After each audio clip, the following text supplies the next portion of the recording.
Ya yang perlu diperhatikan itu tadi, mengantisipasi informasi-informasi yang diciptakan secara sengaja. Dalam hal ini pemberitaan hoax gitu. Ngomong-ngomong, udah punya berapa miliar rencana itu? Baru 2 ya? 2 ya, apa tuh? Makasih mas. Pertama itu nggak hanya dari sisi senjata saja. Oh iya, kita tahu ya. Mau maaf, agama benteng pertama untuk sisi moral. Wah. Nah, kalau finalnya cukup berwibawa aja kok. Gimana? Wibawa apa?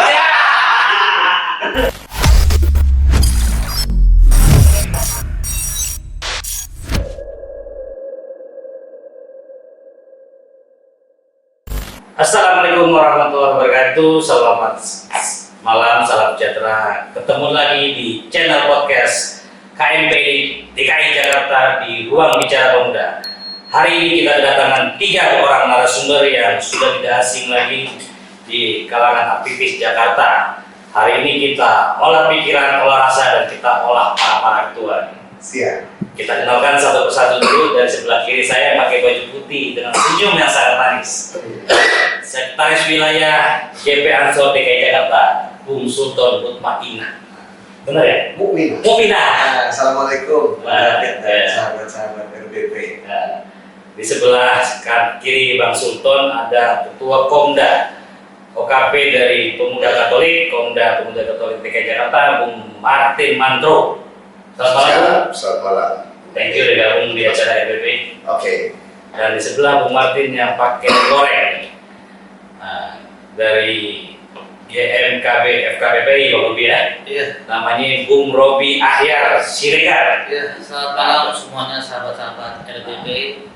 Teman-teman RBP, hari ini 3 narasumber ini akan membahas isu-isu tentang kebangsaan, kepemudaan, dan politik. Saya akan membantu diskusi podcast pada saat ini. Kita mulai dari pertanyaan yang enteng-enteng dulu aja ya Bang ya. Oke. Jadi di masyarakat sendiri masih belum perspektif OKP. OKP apa sih?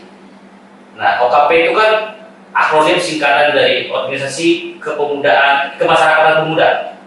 Nah, di sini ada GP Ansor, Pemuda Katolik, tentunya dari GMKB FPPI punya metode khusus untuk menjadi anggota masing-masing. Yang pertama, saya persilakan untuk sebelah kiri Bung Robi, gimana sih cara masuk GMKB FKPPI? Apakah harus usia berapa dan harus punya rumah minimal 30 meter persegi? Kita pengen dengar nih, biar teman-teman juga kepancing, wah enak ya pakai baju loreng gagah gitu. Coba ceritakan singkat tentang OKP Bung Robi. Jadi GMKB FKPPI ini adalah kepanjangan singkatan dari Generasi Muda Keluarga Besar Forum Komunikasi Putra Putri Purnawirawan TNI Polri. Jadi kita adalah anak dan cucu biologis dari TNI Polri. Nah, kita itu adalah usianya di bawah 40 tahun. Oh, oke. Jadi yang bisa masuk GMKB FKPPI adalah dia harus anak dan cucu. Cucu berapa terserah? Cucu berapa susah. Dia harus anak dan cucu untuk masuk dalam pengurusan. Tapi kita namanya ada anggota biasa dan luar biasa. Nah, anggota biasa ini harus anak dan cucu. Nah, anggota luar biasa itu siapa? Dia bisa jadi istri atau pasangan dari anggota biasa. Dia bisa jadi anggota luar biasa. Dan juga kita namanya ada anggota luar biasa. Dan itu luar biasa itu adalah dia harus punya kontribusi kepada organisasi. Yang luar biasa tuh? Ya bisa, tapi dengan pengangkatan sesuai dengan ADRT. Yang ketiga kita namanya ada anggota kehormatan. Ini adalah bentuk dedikasi kepada tokoh-tokoh yang punya pengaruh dalam keluarga besar FKPPI. Kayak kemarin apa yang bela negara Jokowi kita angkat sebagai anggota kehormatan. Nah, itu namanya kawan. Itu namanya. Iya. Kalau enggak. Kolaborasi. Jadi kita memposisikan suatu tokoh untuk bisa berkolaborasi dengan suatu pemerintah. Karena kan kita bagian dari support dari untuk. Iya Ketua Robi, kalimat olah ini kan stigma negatif. Makanya untuk RBP ini kita bikin positif. Karena segala sesuatu itu harus diolah. Tuhan ciptakan semua harus diolah. Tidak pernah yang matang. pemuda lah yang mau ngolah-ngolah ini ya. Biar matang. Biar matang, biar bisa siap dimakan gitu loh. Oke, Ketua. siap. Berarti kalau seandainya kakek saya tentara peta sebelum adanya TNI Polri, masuk nggak tuh? Nah, tentara peta itu bagian dari pertimbangan. Ah. Harus ada yang jelas. Kalau dia benar ada sertifikat atau foto atau dokumentasi yang menyatakan dia orang tua adalah tentara peta, baru kita bisa masukkan. Tapi kalau tidak ada dokumentasi historikal itu nggak bisa. Oh, jadi nggak bisa klaim ya? Nggak bisa, karena kita semuanya harus dengan fakta. Enggak kan bisa ya Ketua. Abang ini kan gitu. Oh, iya. Kan sering kayak gitu kita di Jakarta kan. Oh, jadi sangat ketat lagi terus untuk menjadi seorang pimpinan di GMF KPPI itu harus ikut pengkaderan tingkat lanjutan atau seperti apa? Apakah harus punya duit banyak gitu? Oh enggak, kita harus ada pengkaderan dari tingkat kabupaten ataupun kota, provinsi sampai ke tingkat nasional. Takorna, Lakowa dan Takorja. Oh. Ketika dia menduduki suatu jabatan provinsi, dia harus mengikuti pelatihan di tingkat provinsi. Oh, ada pelatihannya ya. Ada. Bela negara apa segala macam. Ya, tapi itu dari institusi dari FKPB sendiri. Oh, oke. Mungkin cukup singkat dari GMKPI. Bung Matur, Ya, bajunya kuning nih, organisasi ke partai tertentu kan? oh tidak. Oh, tidak. Tapi ada sejarahnya ya, ada sejarahnya ya. Saya pengen kupas sedikit teman-teman yang beragama Katolik yang mungkin belum tahu di luar sana itu ketika dia mau berhimpun atau mau berorganisasi itu kenapa harus memilih pemuda Katolik dan apa sih syarat dan menjadi apakah harus mahasiswa ataukah tadi kan Bung Robi bilang minimal maksimal usia 40 tahun. Kalau di pemuda Katolik itu seperti apa? Ya. Baik, terima kasih banyak Bung David. Saya diundang di tempat yang istimewa ini ya. Bagi kami ini merupakan salah satu ruang untuk menyampaikan pikiran sekaligus mungkin mempublikasi terkait dengan OKP kami, Pemuda Katolik. Saya ingin masuk dalam secara awalnya bahwa organisasi ini terbentuk sejak tahun 1945. Persisnya itu dideklarasikan pada tanggal 15 November tahun 1945. Pasca kemerdekaan. Ya, pasca kemerdekaan, pasca Agustus Ya. kemerdekaan. Lalu setelah dideklarasikan, lalu kemudian dipublikasikan kepada publiknya itu pada tanggal 9 Desember tahun yang sama, 1945. Ketika itu, ketika dipublikasi saat terbentuknya salah satu partai politik ketika itu, Partai Katolik. Oh, ada saat itu? Ya, ada saat Pemilu 55 apa? ya, saat awal Oh. mereka ikut tahun 55 Iya. salah satu peserta, dan di saat itulah mereka mendeklarasikan karena di situ tempat berkumpulnya cendekiawan para tokoh-tokoh muda yang punya pemikiran-pemikiran berkaitan dengan nasionalisme dan ikut dalam berpartisipasi menyusun pemikiran-pemikiran berkaitan kemerdekaan negara kesatuan Republik Indonesia. Dan untuk keanggotaan sendiri, Pemuda Katolik itu berkisar dari usia 17 tahun sampai 45 tahun. Terima, beda 5 tahun berarti PMK ya? Ya, Beda 2 tahun. dan juga memang berbeda dari Undang-Undang Kepemudaan ya, Iya. sampai 30 tahunnya. Jadi kalau masuk Pemuda Katolik sendiri tentu keanggotaannya ya beragama Katolik. Ya, Katolik. Ya, kalau ada dari luar ya berarti harus beragama Katolik. Ya, jadi untuk menjadi anggota sendiri itu prosesnya melalui tahapan kaderisasi. Namanya itu Mapenta, masa penerimaan anggota, dan itu ditempa kurang lebih selama prosesnya 3 bulan. 3 bulan? Ya, dalam proses untuk merekrut sekaligus memberikan pemahaman-pemahaman organisatoris, pemahaman tentang nilai-nilai tentang gereja, dan juga pemahaman tentang nilai-nilai toleransi. Nah, itu menjadi salah satu dorongan semangat, dan moto Pemuda Katolik itu Pro Ecclesia et Patria. Artinya Pro Ecclesia et Patria itu punya makna filosofis dan juga punya makna untuk gereja dan tanah air. Oh. Nah, jadi perjuangannya itu dia seperti dua mata koinnya. Dia saling melengkapi antara nilai Pancasilanya dengan rupiahnya. Kayak gitu. Tidak bisa dipisahkan. Perjuangan itu harus bersama. Lalu berkaitan dengan yang tadi ditanyakan, apakah ini mahasiswa? Karena usianya dari 17 sampai 45, jadi siapapun boleh masuk, termasuk remaja, pelajar yang berusia itu, dan juga mahasiswa maupun yang sudah selesai kuliah, pemuda. Karena ini merupakan organisasi kemasyarakatan yang secara nasional sudah terbentuk. Saat ini ketua umum kami namanya Stefanus Asad Kusma, dan saya sendiri menjadi ketua Komda. Nah, Komda itu sebutan untuk tingkat provinsi. Komisariat. Ya, komisariat daerah DKI Jakarta dengan periodisasi kepengurusan itu 3 tahun. Nah, itu relatif sangat singkat sebetulnya. 3 tahun ya. Saat 3 tahun saja. Dan berkaitan dengan proses kaderisasi, pengkaderan di internal itu berjalan seperti mekanisme selayaknya organisasi lainnya. Itu dia akan melakukan pendidikan berjenjang, mulai dari tadi mapenta, lalu ada masa kaderisasi, baik tingkat dasar, tingkat menengah maupun tingkat lanjut. Seperti itu. Itu kira-kira ya. Lalu kalau mahasiswa itu PMKRI. Oh, tapi satu tubuh dari pemuda Katolik? Tidak. Beda? Ya. Kalau di bawah gereja sendiri ada 5 organisasi sebetulnya. Jadi ada yang mahasiswanya namanya tadi PMKRI, pemudanya pemuda Katolik, lalu untuk wanitanya namanya WKRI, Wanita Katolik Republik Indonesia, lalu untuk sarjananya namanya ISKA, Ikatan Sarjana Katolik. Iya. Republik Indonesia. Lalu di luar itu ada yang biasa mungkin kalau kalangan pemudanya untuk UMK. Berarti kalau ada sengketa kepengurusan itu diselesaikan di gereja? Tidak. Kan tadi bilang ada gereja-gerejanya. Jadi memang karena namanya melekat sama kita, jadi kita perlu menjaga nilai-nilai itu gitu.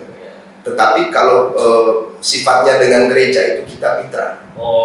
Jadi tidak berada di bawah tanggung jawab ataupun dikendalikan oleh gereja, tidak. Tapi punya kewajiban untuk menjaga nilai-nilai itu karena namanya ada unsur Katolik. Ya, gitu. Gila, informasi yang sangat penting buat teman-teman yang beragama Katolik. Nah, ini nih yang Ada Katolik cabang NU. Persis. Guru besar kita. Iya. Medsos itu hanya di medsos. Asalnya medsos. Jadi memang informasi ini memang sebagai teman-teman yang berhimpunan dengan MPI itu harus tahu bagaimana keberagaman antara Katolik, terus harus tahu sejarahnya seperti apa. Ternyata usia ini nggak jauh dari usia Indonesia ya. November tetap Agustus ya. Iya. Nah, kembali ke narasumber yang sebelah Bung Mandro, saya panggilnya Kakak Sultan. Siap. Kalau ya Kakak David. Sekarang banyak kayak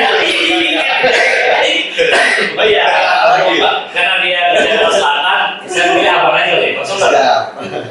Bang Sultan ini sekretaris wilayah GP Ansor DKI Jakarta. Betul? Betul. Nah, Bang Sultan ini memang sempat beliau juga banyak berkecimpung di dunia aktivis seperti Karang Taruna maupun tim sukses salah satu calon gubernur. Ya itu apa saya. Nah, Ansor kadang-kadang di masyarakat saya pernah menemukan ribetnya antara Ansor sama Banser. Nah, saya pengen tahu Ansor itu apa dan Banser itu apanya gitu. Tolong kasih pemahaman orang-orang seperti saya di konsultan silakan. Baik, terima kasih. Selamat malam sahabat-sahabat ketua nih, luar biasa. Saya sekretaris, kebetulan ketua saya tidak hadir ya, jadi mewakili ketua sama ini dengan Bang Robi ini. Ketua saya Muhammad Ainul Yakin Simatupang. Jadi mewakili. Siapa tuh Bang ya?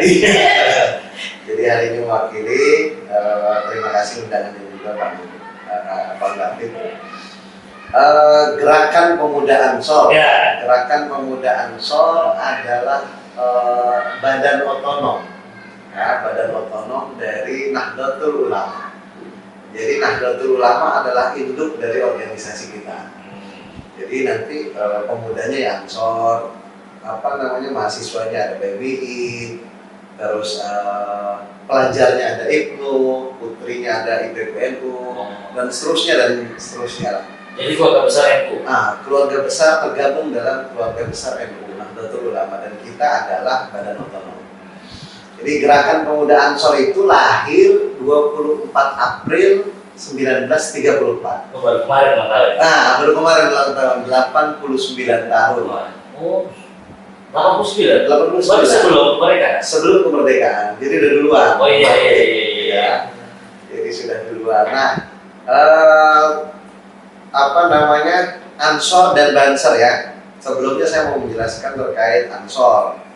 Gimana sih sahabat-sahabat kalau mau masuk Ansor gitu ya? Ansornya ada dua berarti. Iya betul. Ada anggota, ada kader. Kalau anggota dia cukup dengan meyakini dan setuju dengan ADART Ansor. Anggota. Jadi kalau Bang David udah anggota Ansor sebenarnya. Oh iya, tapi meyakini. Yang kedua adalah Islam. Pasti. Berarti Islam ya kan? Usia 17 sampai 40 tahun. Oh masih bisa saya. Masih bisa ya? Saya juga masih bisa dong. Iya. Bisa. Itu anggota. Jadi Bang David dan pemuda-pemuda Islam kalau sejalan dengan Ansor ya anggota Ansor. Ada bayar. Nah itu namanya kader. Oh beda lagi. Beda. Jadi ada anggota, ada kader. Kalau kader kita proses diklat sama lah dengan teman-teman UKP lain. Jadi diklatnya juga berjenjang. Ada dasar, lanjutan, dan sampai tingkat nasional. Oh. Nah itu proses dua hal itu. Nah terkait Banser apa sih ini? Banser ini singkatan dari Bantuan Ansor Serbaguna. Barisan Ansor Serbaguna. Ini sektor bantuan terus. Barisan Ansor Serbaguna. Jadi Barisan Ansor Serbaguna ya kalau kita bilangnya satgas ya, satgas lah ya. Barisan Ansor Serbaguna. Tugasnya ngapain ya? Tentunya tugas pokok dan fungsinya adalah mengawal para kiai kita, mengawal para ulama kita, ya, dan juga tentunya mengawal kebersamaan nih, toleransi, keberagaman, ya kan?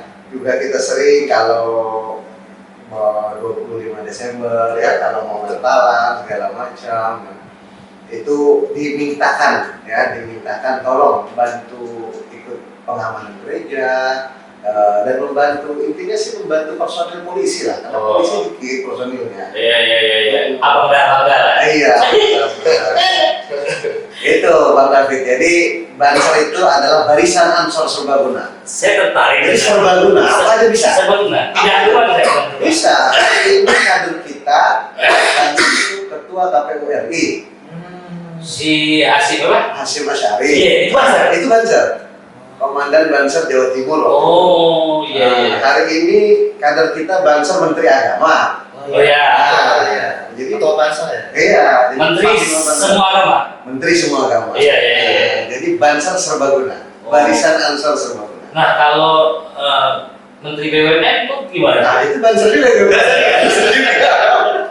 Dibacakan. Dibanserkan dia yang Banser. Pak Menteri BUMN waktu itu ngontak ya kan, dari Gus Menteri, saya mau ikut Banser gitu kan. Sama ada anggota Banser kehormatan sekarang dia nggak mau ikut pelatihannya, ya kan. Akhirnya kita kan nggak bisa melarang. Oh iya benar. Bisa melarang ikut. Akhirnya secara resmi beliau juga Barisan Ansor. Berarti Pak Wamen juga Banser juga. Pak Wamen apa nih? Banyak. Oh menang. Tapi Gusipul. Iya.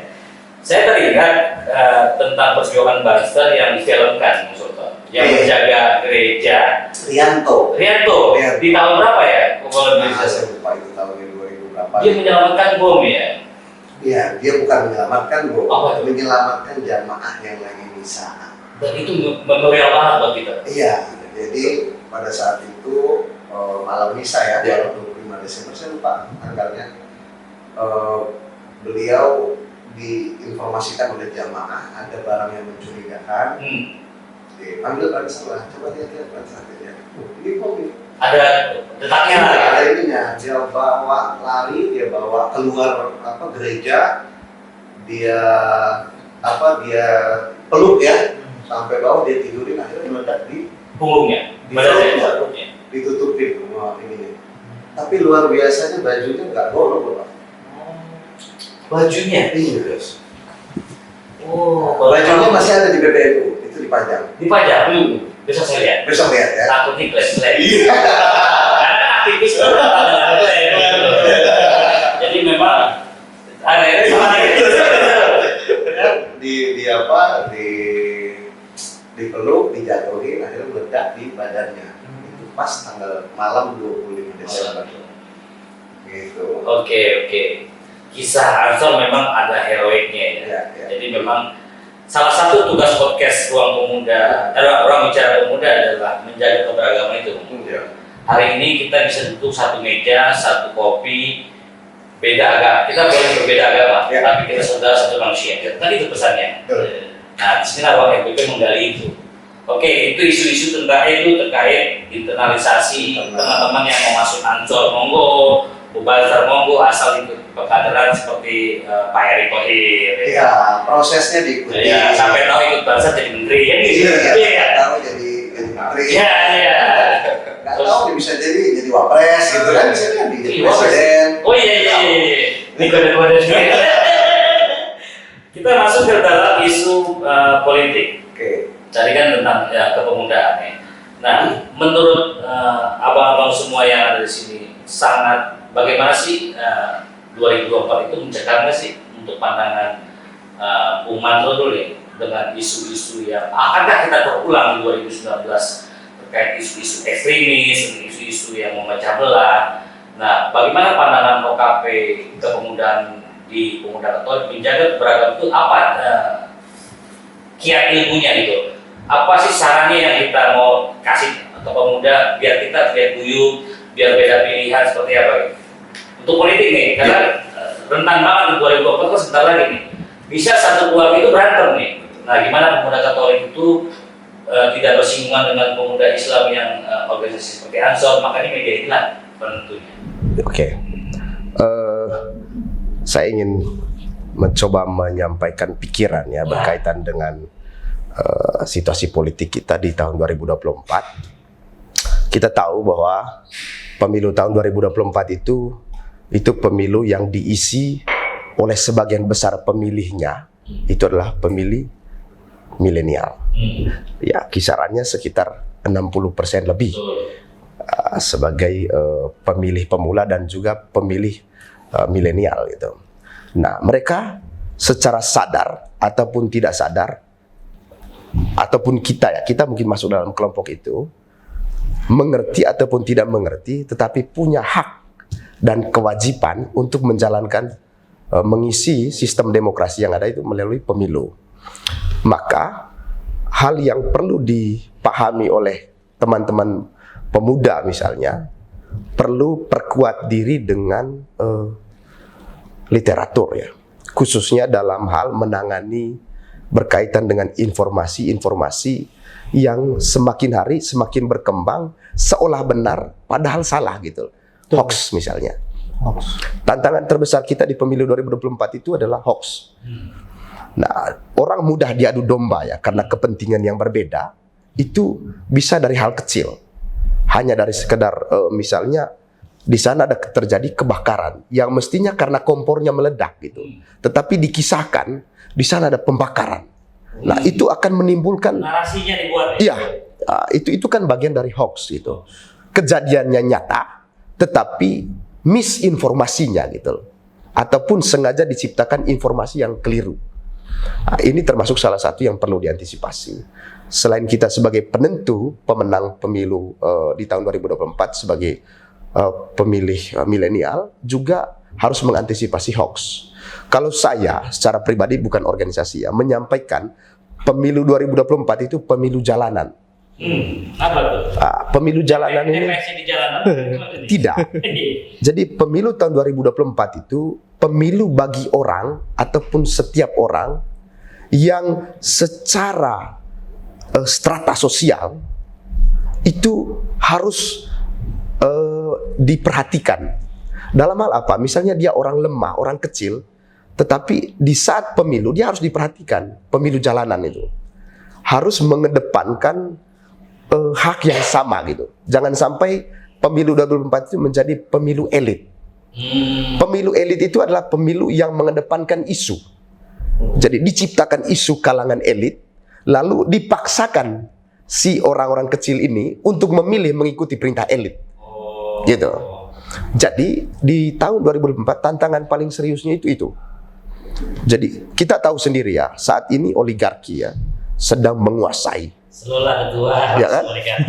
Ya kan? Kita bagian dari itu soalnya. Nah, kita ini kan masih kecil-kecil lah ya kan? Pemuda tapi masih kecil-kecil gitu. Tapi kan yang sudah terasa sekali itu kelompok besar yang memang menangani dan bahkan mengontrol secara keseluruhan perekonomian. Ya memang yang berdampak itu bukan kalangan menengah ke atas, tetapi menengah ke bawah. Makanya saya bilang pemilu dan itu pemilu jalanan. Jadi orang-orang di jalan itu harus diperhatikan, tetapi jangan anarkis, sekalipun itu pemilu jalanan gitu. Jangan anarkis. Tapi bisa yang menang banyak itu Bung Robin. Ya, bisa. TNI Polri ya. Bisa begitu. Oh, Ya. Bung Robin kayaknya siap-siap bawa ide dan gagasan serta karung beras nih kayaknya. Oh iya. Iya. Yang buat diolah ya? Ya. Oh iya. Bahannya. Jadi keyakinan Bung Mandro 2024 itu berjalan dengan lancar, tapi pasti ada riak. Iya. Kalau dipaksakan bermain di atas. Iya. Betul. Jadi kalau misalnya dipaksakan tadi seperti yang saya bilang elitnya menciptakan kekuatan kontrol penuh kepada orang-orang di level bawah, maka ini bisa saja menimbulkan gejolak. Tetapi kalau dibiarkan itu mengalir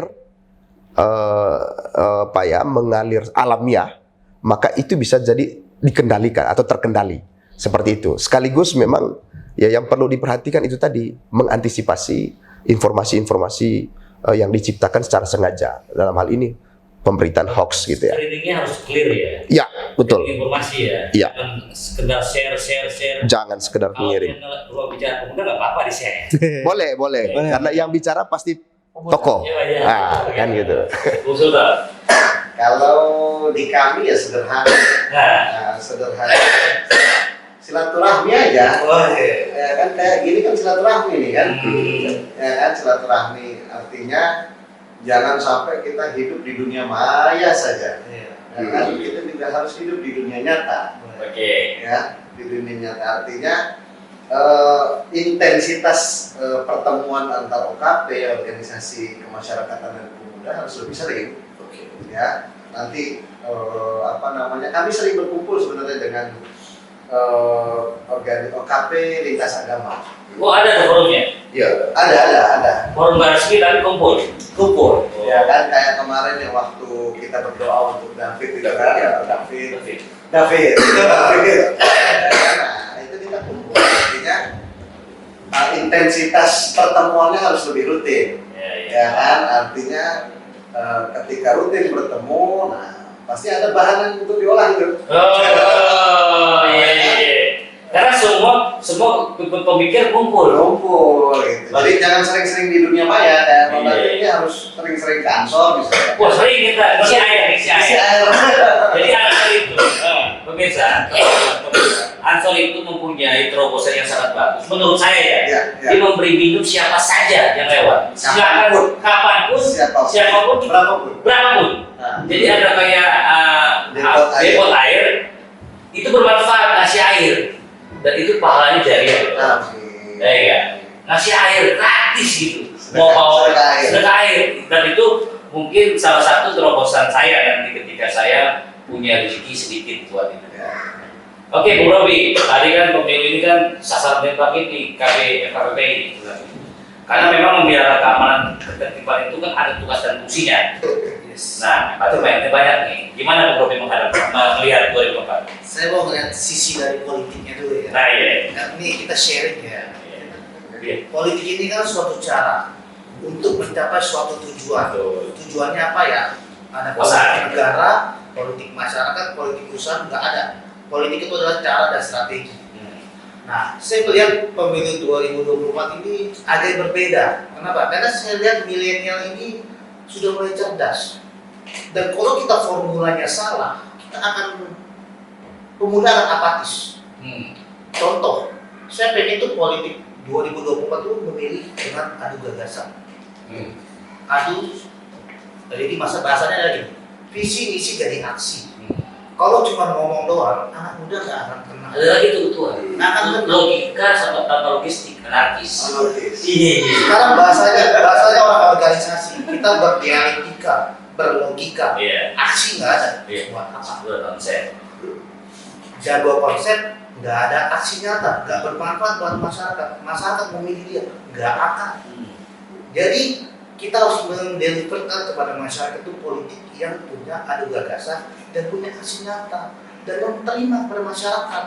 Jangan saja. Jadi saya lihat ini 2024 ini mudah-mudahan politik dengan cara sara, hoax, menjelekkan masa lalu udah stop.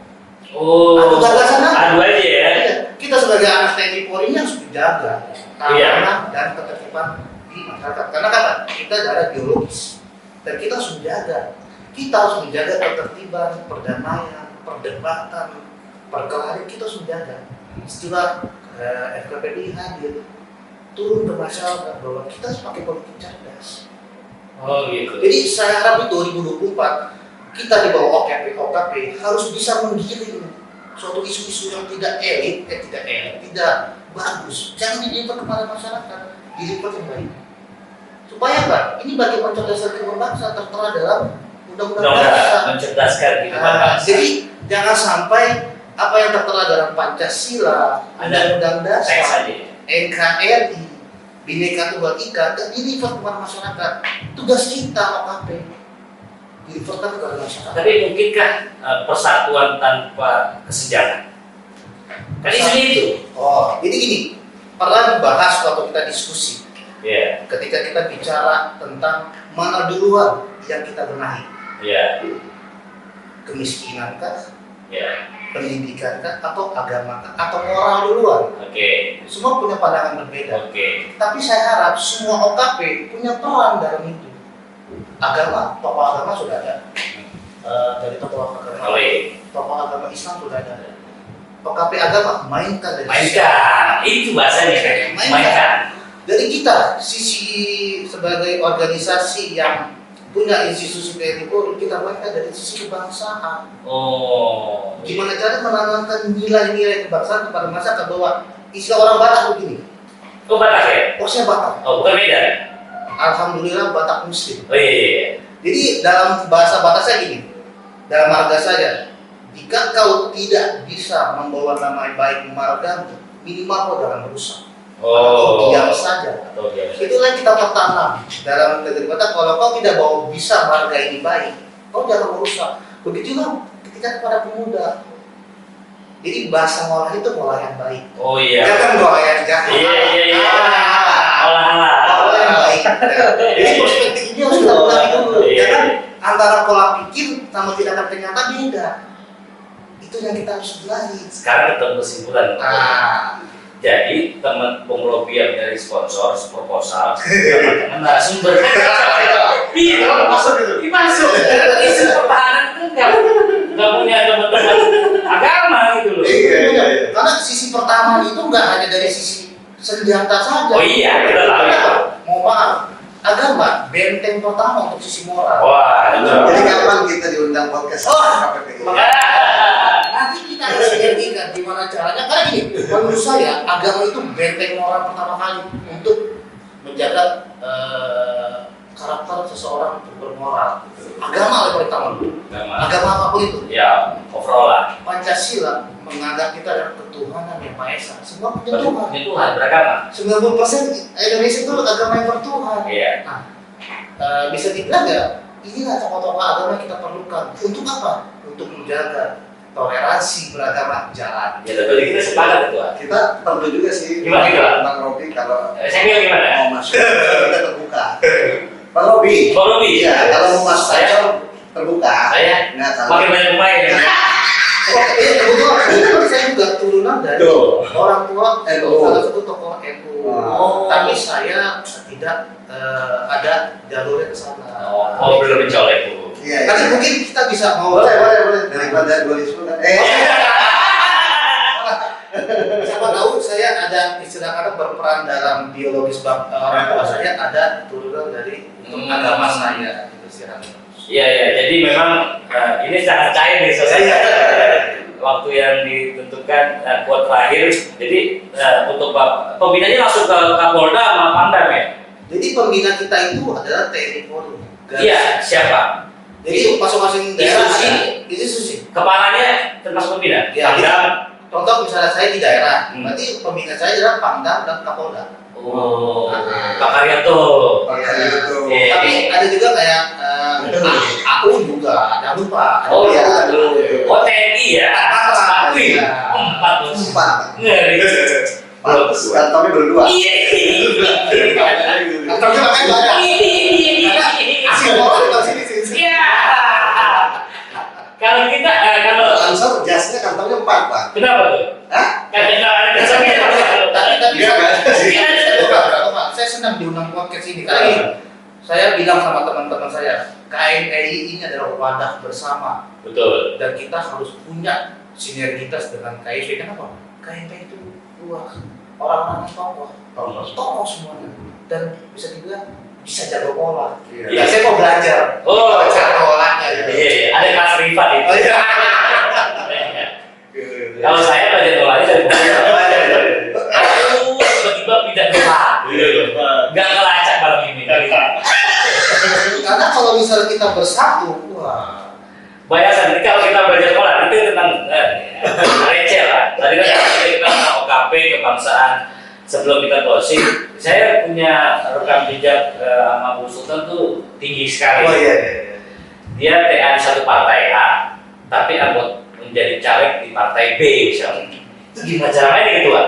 Udah lupa. Iya. Boy, ini ya teman pemuda Kompetisi Sultan Bungsu insya Allah caleg ya, caleg DPRD. Baru bakal caleg kan belum. Oh, kan DCS masih bakal. Masih bakal. Oh, jadi bakal calon legislatif anggota DPRD Provinsi DKI Jakarta periode 2024-2029. Lengkap kan? Nanti saya bisa DPA. Oh iya. Tapi Woi, tadi mau itu salam dulu. Sultan ini asli dari Jakarta Selatan. ya. Di Jakarta Selatan, Besar tinggal di pernah jadi ketua GP Ansor Selatan ya. selatan. Jadi di Dapil, Dapil 8. di mana itu Kecamatan Matraman, bukan ya? Bukan, itu rumah bapak. Iya. Tebet, Pancoran, Mampang, Pasar Minggu, Jakarta. Jadi mungkin buat pemuda udah evaluasi. Ibu-ibu kalau lihat Sultan datang itu langsung milih. Langsung gitu. Tapi tanggal 15. Iya, ada yang Jadi inilah salah satu kader dari pemuda yang memang parlemen besok harus diisi oleh pemuda banyak. Biar lebih dinamis, biar lebih enak mainnya di dalam gitu. Sehingga rakyat pun yang diuntungkan permainan itu. Ya setuju. Ngomong-ngomong udah punya berapa miliar yang nyalek ibu? baru 2 M. 2 ya, apa tuh? Makasih Mas. Iya, ketemu. Makasih Mas. Jadi dari Sultan dari Partai Golkar kita doakan bisa minimal tembus di parlemen sehingga kita bisa nitip proposal kepada Dewan. siapa tahu bisa support kita juga. Betul, kita harus jadi teman-teman kita di atas. Sinergi kolaborasi. Ya, Bung Matro saya lihat di Instagram maupun di status WA-nya lagi senam-senam terus. Senang. Dari Medan di senam kali. Orange dia, orange partainya. Coba Bang Matro caleg atau jadi juru bicara sebuah partai? Apa boleh ya bicara di sini? Oh, apa? Ini kan bebas bicara, ruang bicara pemuda, bebasin aja. Baik, sebetulnya saya bergabung di salah satu parpol juga, Bang. Oh iya sih. Ya, Boleh sebut merek kok. Partai loh. Boleh, ya. Itu dong partainya apa? saya staf khusus ketua umum Partai Hanura, Pak Dr. Osman Sabta. Ini cair, Ini cair. Emang jago bola semua. Luar biasa. Bicara senam tadi itu karena memang harus dampingi beliau kemana-mana kan gitu. bawain dolar. Makanya ya kira-kira gitu lah. Tapi nggak nyalek ya? Mengabdi aja dulu. Sebetulnya nyalek. Nyalek juga. Di mana? Di daerah NTT. Oh, di NTT. Dapil NTT 1. Partai Gerindra. Oh, tidak. Hanura. Harus dikoreksi. Asli itu dari rakyat. Ada. Jadi saat ini profesinya mendampingi ketua umum Bang Oso ya. Iya. Bang Oso orang Minang tuh kayak saya. Orang Minang, iya. Orang Minang. Ketua Bapak itu. Cuma Pak Kalimantan. Ketua umum Bulu Minang. Iya betul. Ya mudah-mudahan Mantro. Tapi pendamping ketua umum tetap konsentrasi untuk pemilihan kan? Iya, betul. Sepatu-sepatu itu pesen. Belum. Nah nanti bikin saya. Iya. Olah. Ya, itu baru. Nah, kalau Bung Robi udah berpartai? Oh, saya kebetulan sudah nyalek. Enggak bercanda. Saya nggak nyalek. Beda ya? Dan saya pun belum milih partai. Belum. Tapi insya Allah sih ya tahun ini saya milih. Tapi FKPPI itu KPRKPPI ketika ketua itu ketika sudah ada salah satu organisasi ketika sudah berpartai dia nggak boleh memegang jabatan itu di FKP Pak. Oh, ini saya jelasin sedikit Ya ya. sedikit aja. Jadi kita tuh menamai FKPP itu adalah rumah bersama. Oke. Karena kita bisa dibilang ada partai Golkar, Gerindra, Demokrat, PDI semua ada. Tapi kita nggak bisa statement bahwa FKPP mendukung salah satu capres. Oke. Nah, ketika teman-teman mau turun di dalam politik, kita lepas baju. Lepas baju kita berubah Personal. partai masing-masing ataupun relawan masing-masing. Jadi kita tidak membatasi hak seseorang untuk turun ke politik. Tapi kalau saya belum. Tapi insya Allah saya rencana ada. Kenapa? Karena bagi saya politik itu adalah ketika kita menjabat suatu jabatan politik, kekuasaan kita lebih besar. Iya. Tapi olahan saya belum ada. Iya. Siapa tahu dengan saya ngobrol dengan tokoh-tokoh Ini muda. sudah dilihat sama ketua-ketua partai. Iya. Siapa tahu gini, siapa tahu. Tapi belum partai. Iya. Siapa tahu ketika kita siap mental. Boleh juga. Ketika kita siap mental, materi siap mental dan yang ada materi belum ada, siapa tahu dimudahkan. Oh. Kadang kan kalau untuk nyari itu kan nggak murah ya kan. Nggak mudah dan nggak murah. Itu material juga. Ya. Tenang, ada bagian. Oh iya. Iya. Makasih Mas. Kalau nyalek cukup berwibawa aja kok. Gimana? Wibawa apa? Itu bawaannya, bawaan. Iya, bawaan. Wibawa apa gitu kan? Quote terakhir untuk KNPI yang hari ini yang tahun 23 Juli kemarin itu berulang tahun 23 Juli berulang tahun 50 tahun. Apa sih apakah feeling teman-teman OKP ini tetap masih ada KNPI sampai kapanpun atau dengan dinamika KNPI ya? Saya nggak berpihak di salah satu ini. Bagaimana pandangan teman-teman terkait ke persatuannya KNPI? Apa sih quote-quote-nya? Bu Sultan? Ya, kalau saya lagi-lagi ya, ini kan karena tidak duduk di satu di meja yang sama, Oh iya. ya kan? Artinya masing-masing dengan klaimnya paling resmi ya. Ya, saya rasa Ketua Roni Barang Pratama di DKI ini sudah memulai ya. Sudah. Mulai artinya semua OKP dirangkul, artinya saya rasa ini perlu diteruskan dan tinggal ditingkatkan aja, tingkatkan silaturahminya. Lantai 2, bikin ya? Bukan? Lantai 2, ya kan, ditingkatkan bahwa jangan ketemunya pas musda aja. Oh iya. Musda buka puasa, Iya, pelatihan. pelatihan itu aja. Iya. Nah, tinggal perlu juga misalkan sebulan sekali ya kan diagendakan atau 2 bulan sekali itu perlu tuh. Oh, Tolong nih sampai ke ketua. ya. Ya kan? Makanya channel 6 ini gua bicara Kalau di Barat Pratama maksudnya. dari fase ke cara. Bung Martin sudah sepengetahuan Anda masih layakkah KNPI bertahan sampai 100 tahun? Ya, saya pikir itu perlu ya dan wajib gitu sebenarnya. Karena kan kalau kita lihat secara awal, KNP ini kan menjadi satu-satunya organisasi yang dulunya menghimpun seluruh kepentingan pemuda.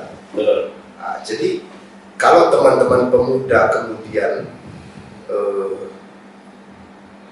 mulai menciptakan ruang yang berbeda lantas tidak mampu dipersatukan, sebetulnya kita tidak berhasil di situ, masih gagal sebagai pemuda. Tapi saya yakin KNP ini pada waktunya nanti akan kembali menyatu ketika semua dewasa dalam berpikir. Kayak begitulah. Saat ini mungkin kita pemuda gitu, cara berpikir sudah sedikit berbeda dengan teman-teman yang masih mahasiswa misalnya, tapi belum dewasa karena tidak mampu menciptakan persatuan. Nah, negara ini aja mewajibkan kita bersatu, bagaimana pemudanya tidak bersatu, kan begitu pertanyaan reflektifnya bagi kita. Sekalipun saya juga bagian dari KNP gitu ya, yang saat ini dengan salah satu bidang dengan Bung David di KNP DKI Jakarta, dan ya bisa jadi melalui ruang bicara pemuda ini, ini bisa jadi media untuk menyampaikan hal positif itu gitu. Media ini kemudian media pemersatu pada akhirnya, media yang menyatukan kembali KNPI, yang mungkin butuh waktu tetapi akan bersatukan. Wah, ini optimisme yang harus kita pegang ya. Jelas ya, sebagai pemuda kan harus optimis. Gitu. Kira-kira itu. Bung Robi gimana? Kalau saya bahasanya wajib. Wajib. KNP itu harus wajib ada Sampai kapan? maju. Kenapa? Karena saya kira gini, KNP itu kan wadah pemersatu suatu himpunan besar. Kalau kita ada wadah dan negara sedikit tetap jalan, tapi tidak ada pemersatunya gosnya untuk bangsa dan negara.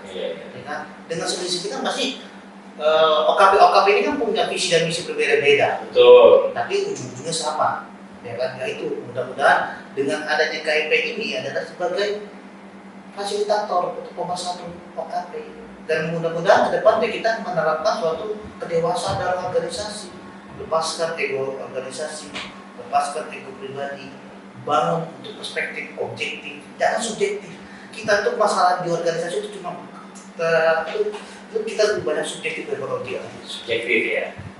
Beda dikit Bapak. Salah dikit. Beda pendapat soalnya. Itu yang kadang-kadang bisa bikin pecah. Pendapat boleh, nggak boleh. Beda pendapat. Jadi bahasanya ya adil tidak merata.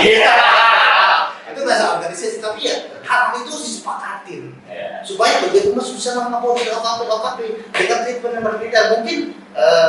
Mungkin ya itu tugas dari ketua PSP dari DKI, gimana cara treatment OKP dengan cara treatment yang berbeda-beda. Cari formula yang untuk mempersatukan kegiatan, cari kegiatan yang bisa ini formulanya anak muda melalui minat dan bakat atau apapun itu yang bisa mengenai semua OKP. Jangan hanya bisa mengenai beberapa OKP. Itu nanti akan bisa si OKP itu gua nggak dilibatkan, gua tarik mundur. Oh iya. Tapi kita harus membuka.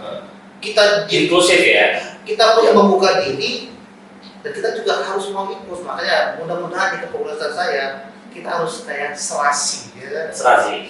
Jadi sinergi dan serasi lah. Jadi supaya tujuan goals dari kepemudaan itu melalui dari KNP.